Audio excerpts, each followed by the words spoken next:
Okay, so whitest metal plate possible.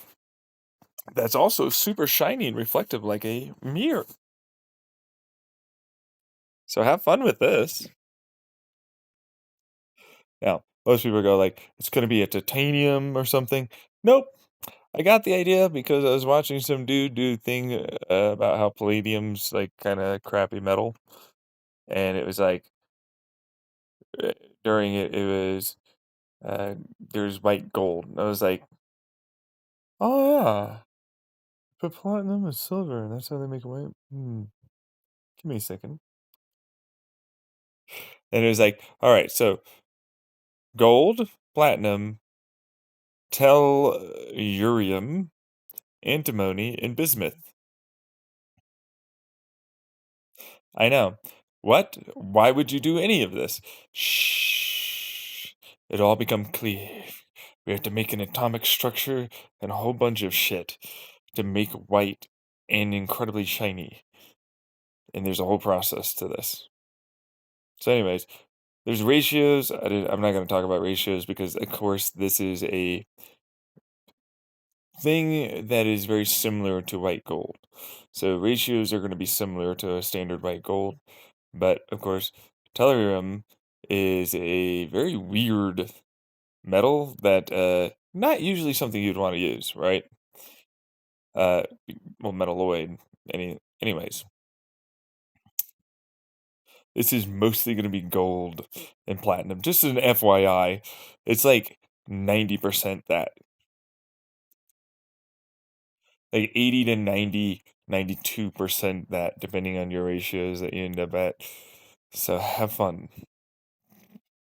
Anyways, under a 200 kilopascal of pressure of xenon, that's right, the noble gas xenon, you're going to heat it up to 3500 C. You're going to have a ball of a vapor, so not vapor, but vacuum chamber above the 3500 C 200 kilopascal heated bunches of metal here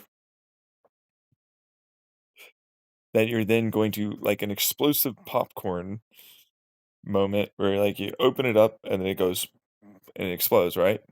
It's under pressure. It's going to go into this ball, which is a massive vacuum. You have to have it be very big, but it's going to have a filter for the metal, and then the rest of that xenon is going to expand off into a bigger vacuum chamber above. Okay? We're going to make it very spongiform as a result. But the reason why we're doing this is because we're going to crush it. Yeah, I know. So it's like, wait. So that's a lot of extra what? Right? And it's like, cool stuff, right? But we're going to do 500 kilopascals with steel, right? We're not going to be using anything but just pressure for that spongiform, and we have to heat it up using a blend of ultraviolet and microwave that interacts and heats up the metals. We want it to be 1200 C.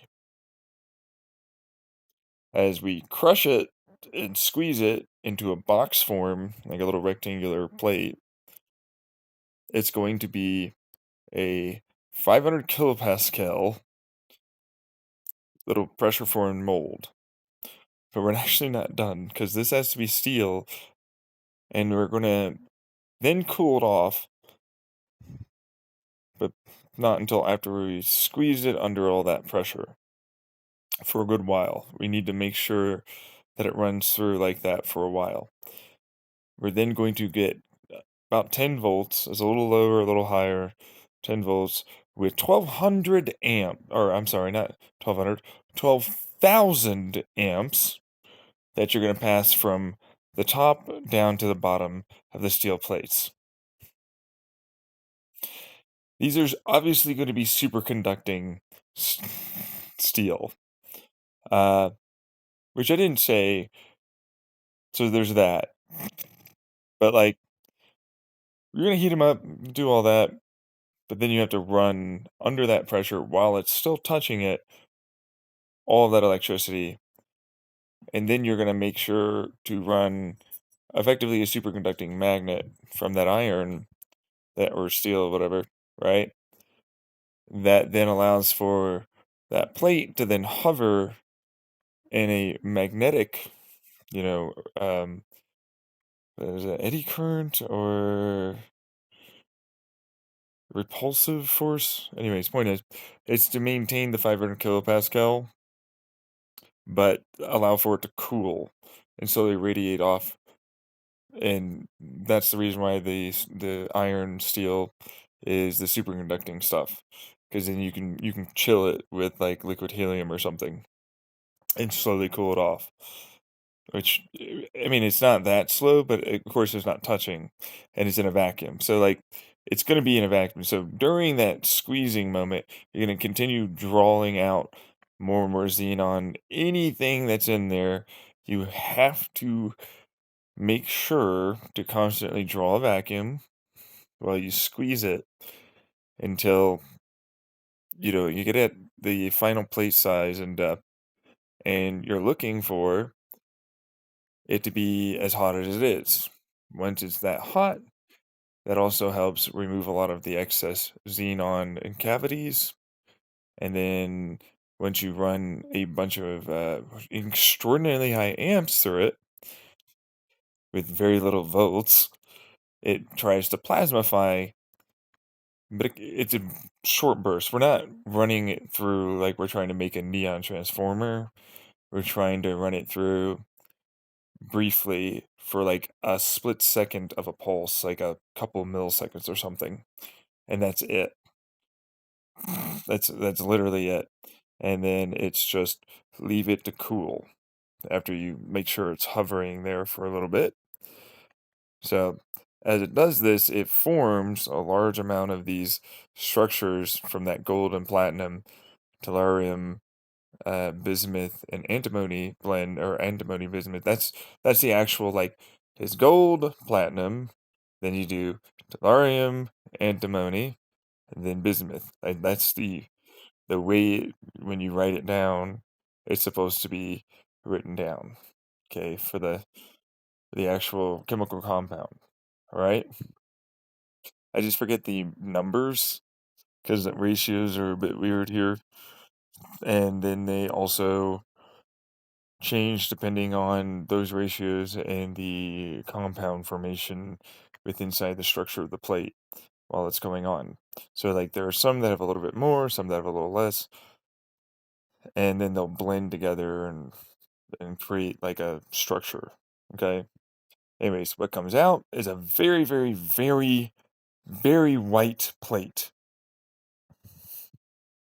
Like an insanely white metal plate if you do it well.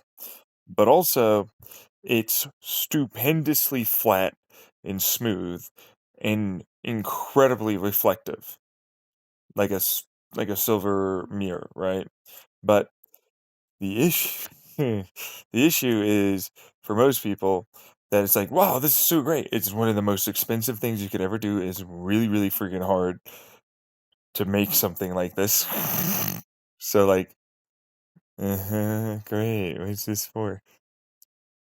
It's like, well, it's reflective to radio waves and to gamma waves. And it only needs about like a half-inch thickness to a quarter-inch thickness to do it. But of course, varying degrees, and it's most of it's in the 99, or well, all of it's in the 99% range, but most of it is in the it has varying degrees. So it's a 99.1 for like the lowest, and then like high 99.999, right? But that's good for, telescopes and whatnot. Typically doesn't really color any of the light because it's white, right? The only reason why I know about it is, well, there's physics there, but it's mostly because it's already been done before. I'm actually talking about a uh, old ass metal plate that they made back in the day. I think it would have been the 70s for let's see here, telescopes or something. Some military satellite thing that they were looking at, and um, it's not top secret or anything. It's not like declassified. It's just that not many people were like, "Man, I'm gonna make a super hyper expensive, incredibly hard and dangerous as fuck material." I'm just gonna go, just get out some gold and platinum. So just gonna get out the antimony and tellurium and the bismuth. I'm just gonna get like a 12,000 amp. Oh, let me get out my superconducting magnet. Let me get out my superconductor. Let me get out my my liquid helium. I'm probably gonna be, like, nothing. It doesn't make any sense after a while.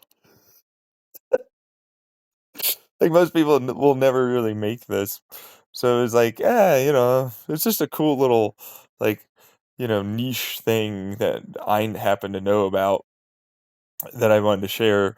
But it's like the spin I did on it is the floating magnet thing, because that allows for it to effectively get structured very flat, like super smooth flat.